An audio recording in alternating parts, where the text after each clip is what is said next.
के बहुत सारे पात्र हैं, उसमें से एक पात्र जिस पे हम सबको अभिमान भी है और जिसके साथ उसके व्यक्तित्व को जब हम लोग जानने की कोशिश करते हैं तो हजारों हजार सवाल पैदा होते हैं। ऐसा एक किरदार है जो बहुत महत्वपूर्ण है, जिसने लहरों के विपरीत चलना सीखा और अपना एक ऐसा नाम इतिहास के पन्नों में दर्ज कर गया जिसे हम आज भी बहुत सम्मान के साथ याद करते हैं। कर्ण। कर्ण के ऊपर कुछ अभिव्यक्ति करना चाहते हैं, कुछ प्रश्न हमसे और आपसे और खुद से पूछना चाहते हैं डॉक्टर अरुण मौर्य।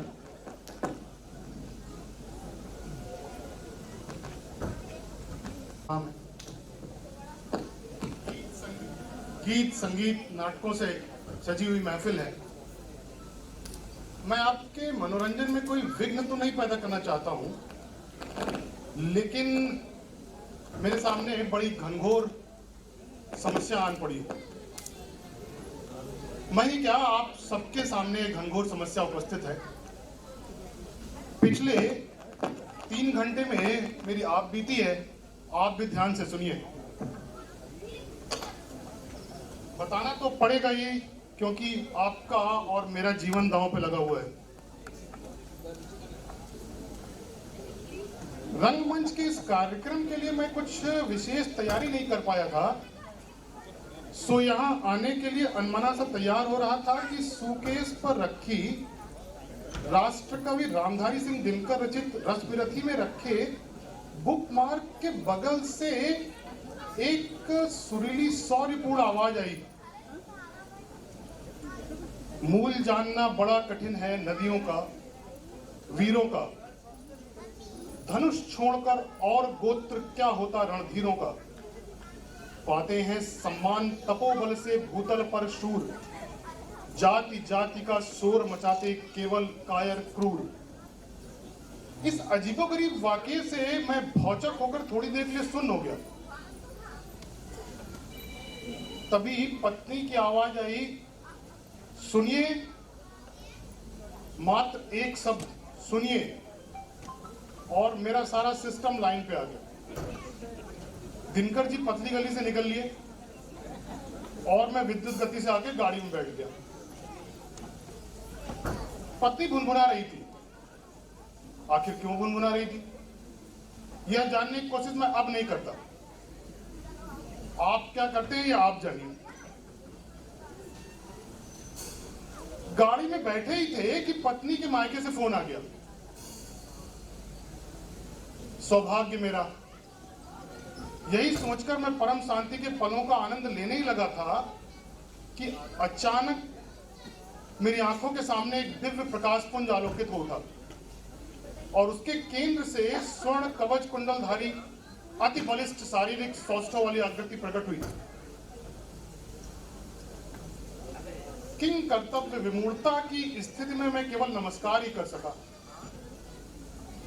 और मन ही मन यह विचार आया कि सूर्यपुत्र कर्ण के अलावा कौन हो सकता है ये शख्स। मेघों से भरे आकाश में होने वाली गड़गड़ाहट से आवाज आई, हाँ मैं ही हूं। आज यह सूत पुत्र भगवान परशुराम का अनन्य शिष्य भगवान श्री कृष्ण का दूत बनकर तुम लोगों से मिलने आया है।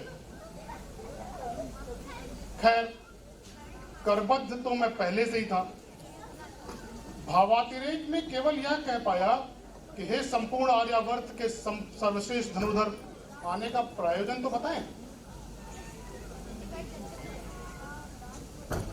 असली समस्या तो उन्होंने अब खड़ी करी। महानायक ने एक एक शब्द चबाते हुए उत्तर दिया कि आने वाली सहस्त्राब्दियों के समक्ष जीवन के परम आदर्शों की स्थापना व नीति, चरित्र, दान, जीवन संघर्ष, मित्रता, गुरु के प्रति शिष्यों के कर्तव्यों के उच्चतम मानकों के निर्माण हेतु मैंने अपने संपूर्ण जीवन का उत्सर्ग कर दिया।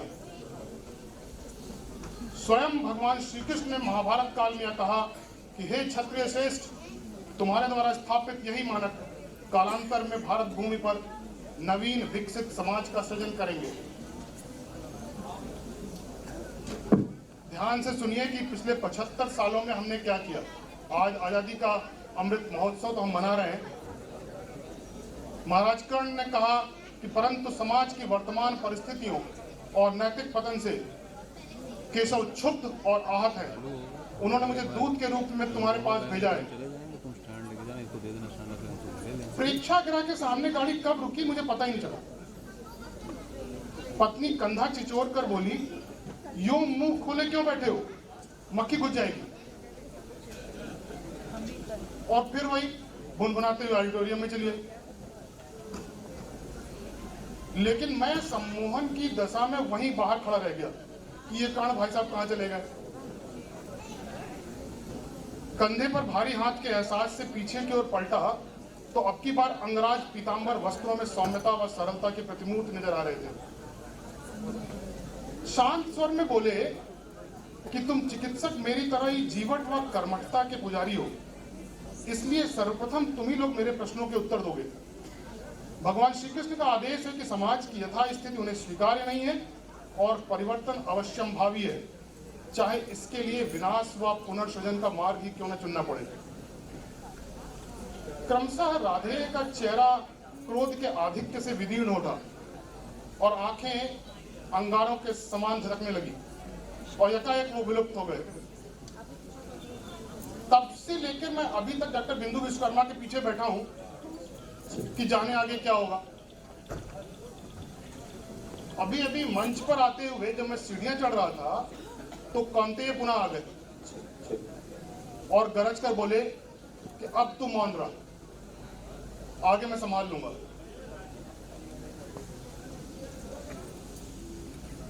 तो हे रंगमंच में आए समस्त चिकित्सकों, मैं सूत पुत्र कर्ण तुम सभी लोगों को आगाह करता हूं कि सावधान हो जाओ और मेरे प्रश्नों का यथार्थ परक उत्तर दो, नहीं तो अपने भविष्य के लिए तुम स्वयं जिम्मेदार होगे।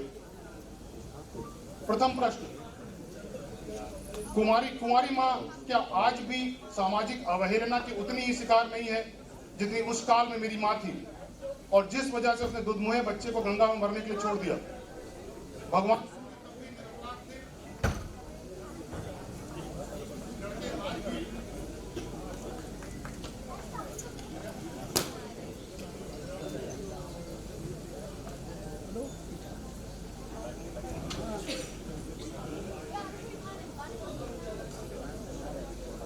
हेलो,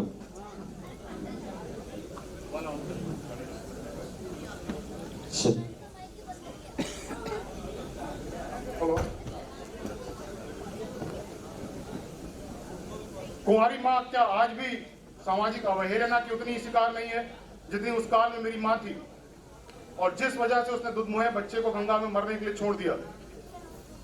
भगवान सूर्य तब भी निरपराध थे, लड़के आज भी निष्कलंक हैं। क्यों? द्वितीय प्रश्न, व्यक्तिगत शौर्य और प्रतिभा का उतना ही निरादर अभी भी क्यों व्याप्त है?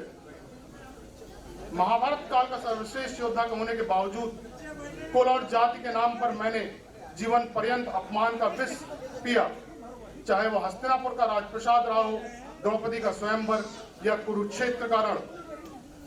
आज भी पुत्र मोह उच्चस्थ कुलीन नपुंसकों को तुम लोगों ने योग्य व्यक्तियों के ऊपर वरीयता दे रखी है। क्यों?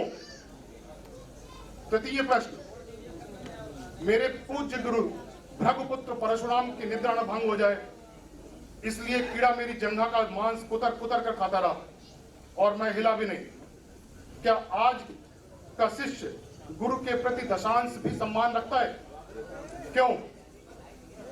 चौथा और आखिरी प्रश्न, दुर्योधन से मित्रता के लिए मैंने भारतवर्ष का सिंहासन भी सहज ठुकरा दिया, जिसका प्रस्ताव मेरे समक्ष स्वयं भगवान श्री कृष्ण लेकर आए थे।